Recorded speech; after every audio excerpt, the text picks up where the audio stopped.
નમસ્કાર.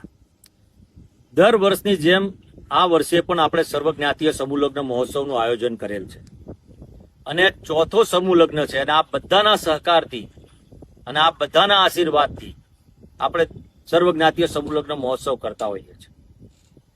આ વર્ષે 1/5/2026 શુક્રવારે સાંજે 4 વાગે એ જ સ્થળ ઉપર એટલે કે રડોદરા ગામે આપણે સર્વજ્ઞાતીય સમૂહ લગ્ન મહોત્સવ યોજવા જઈ રહ્યા છીએ. તમામ નાગરિકોને ભાવભર્યું આમંત્રણ છે. આ વખતે ઇલેક્શનના કારણે પત્રિકાઓ અમે છપાવી નથી શક્યા, પરંતુ આપનો આ મહોત્સવ છે. 111 નવયુગલો એટલે દીકરીઓને આશીર્વાદ આપવા માટેનો સુનેરો અવસર છે અને આ અવસર ઉપર આપ બધાને ભાવભર્યું આમંત્રણ છે. તમામ કહેવાય મારા અરવલ્લી જિલ્લાના બાયડ વિધાનસભાના તમામ નાગરિકોને હું આમંત્રિત કરું છું કે આ બધા દીકરીઓને આશીર્વાદ આપવા આવો. આ સમૂહ લગ્ન મહોત્સવ આપનો છે અને આપના થકી જ આ શક્ય બનતું હોય છે. અને આ વખતે પત્રિકાઓ અમે છાપી નથી શક્યા. નવયુગલોને ક્યાંક તકલીફ પડી હોય તો માફ કરજો.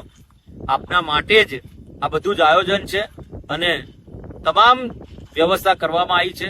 આજે ફરીથી આપ સર્વને વિનંતી કરું છું કે 1/5/2026 રોજ રડોદરા મુકામે સાંજે 4 વાગે આપ સર્વ ઉપસ્થિત થાવ અને નવયુગલો એટલે એમાં 111 દીકરીઓને જે ગરીબ પરિવારની દીકરીઓ જે સર્વજ્ઞાતી તેમને આશીર્વાદ આપવા આપ સર્વ પધારો તેવી આપ સર્વને વિનંતી. ભારત માતા કી જય. જય જય ગરવી ગુજરાત. નમસ્કાર.